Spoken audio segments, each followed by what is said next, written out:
everyone present here. I am Meera Chandrasekharan.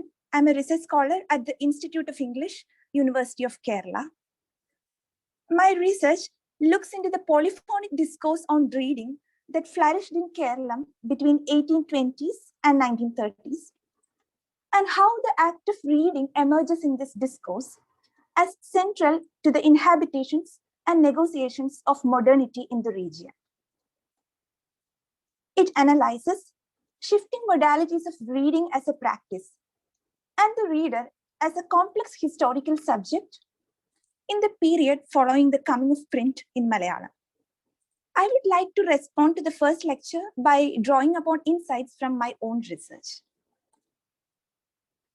As a point of departure, let me revisit Professor Ramakrishna's theorization of the changing relationship between the text and the reader in a print-mediated society. I will try to broaden the discussion on print cultures by training the gaze on this figure of the reader, both as a topic of deliberation in the writings of the time of the late 19th century, and also as a lived subject riven between discursive imaginations and historical practices. Now, this attempt stems from the thought that reflecting on the idea of the literary brings us to think of not just an imagined reader subject for whom it becomes discursively implied, but also a historical reader subject who brings one's social positionality and its privileges or baggages into one's encounters with literary cultures. The 19th century comes across as a remarkable moment for the histories of reading, as Ramakrishnan sir's lecture so deftly demonstrated for us. The economic, social, political, and cultural shifts effected by colonial presence and missionary engagement, prompted by a number of changes in a region where vernacular cultures of reading largely operated within a socially exclusive, spatially bound, and ritually self-validating terrains of preservation, access, and consumption. The setting up of Malayalam printing presses in Tiruvitankur, Kochi, and Malabar paralleled the increased circulation of reading material from outside within the regions of Kerala. On the one hand, this informed the shaping of a cross-cultural economy of ideas mobilized by the medium of print in the language of Malayalam. Simultaneously, avenues of English education familiarized an emerging class of intelligentsia with ulterior cultures and new noetic worlds. The diffusion of unfamiliar objects of reading, such as printed books and periodicals, paralleled the rise of new institutions and spaces of reading, such as schools and libraries. Each of this, however, asymmetrically permeated the everyday lives of people in a caste-bound, gendered society. The evolution of modern prose paralleled the coming of new genres like the novel and criticism. By the late 19th century, the rise of a largely multilingual generation of cultural intermediaries comprising of authors, book reviewers, critics, and commentators to literary associations started expressing an impulse to enrich the language of Malayalam, that is Bhasha Poshanam, and refine it, that is Bhasha Parishkaram, often attempting to disengage it from the lingering influence of Sanskrit. Now, these changes entered into dynamic relations with socially immured cultures, with a society immured in cultures of orality, but that was also home to ritually insular preprint manuscript traditions. Thus, it reshaped modes of reading for the lived subjects of the time.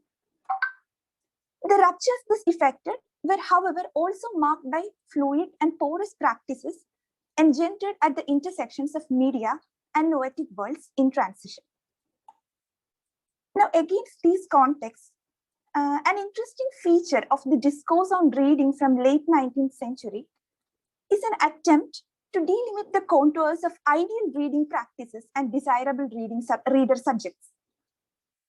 Paradoxically, this coincided with a strong Enlightenment impulse to diffuse knowledge among the larger society. Writing in the 1890s, C.P. Achuthamenon, the founder of Vidya Vinodini, made the famous distinction between the books that should be read and the books that are being read. An early attempt to discern between categories of the literary or the informative on the one hand and the popular on the other. And now, Achuthamenon himself held the view that popular books might be more beneficial in the dissemination of knowledge because they engage the readers. However, throughout the 19th century, we see other commentators trying to delimit ideal reading practices and desirable reader subjectivities in terms of hierarchically valued book cultures. Therefore, recurring in the writings of the time were motifs like taste or abhiruchi, and the capability for distinction or vivejanam. In a number of articles titled Grantha Vivejanam or Sahitya Vivejanam that tries to train the reader to distinguish between good literature and bad literatures, or an inclination to cultivate one's mind or manasamskarana.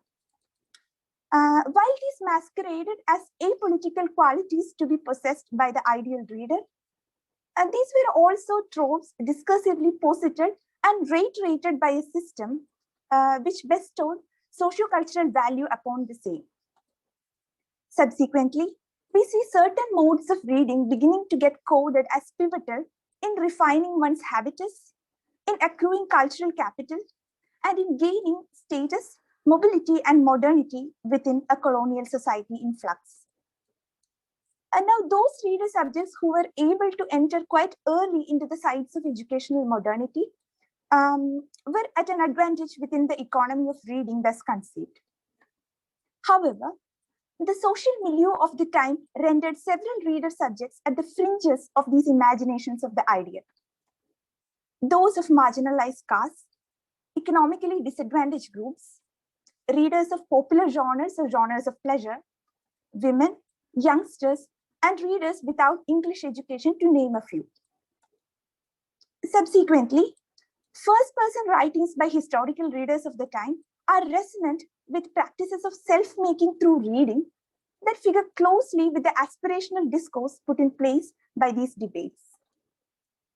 Alternatively, we see in them effectively charged encounters with socially valued book or reading cultures that emerge as the fault lines at which the problematics of the missionary becomes visibilized. And I thought of sharing these glimpses from my own encounter with print cultures of Keralam as a cultural studies scholar, as it seemed to resonate with some of the points that were being discussed about 19th century and the disruptive moment it engendered. It also visualizes the porosities and fixities, possibilities as well as hierarchies that came into existence within cultures of print as well. As cultural studies scholars, an engagement with print culture calls upon us to grapple with it as a contested, polyphonic terrain of power relations, representations, resistances, and conformities. That too while being attentive to one's own positionality and frames of reference as a researcher. The disruptive political strength of cultural studies may enable scholars of print culture to not just open up the ideas disseminated or the text circulated in a mediated society. Alternatively, it may also help to contextualize the dialectical encounters between discursive mediations and historical actors, to defamiliarize what is normalized in the dominant accounts of quotidian material practices, symbolic valencies, and social engagements burgeoning in the context of print. Thank you.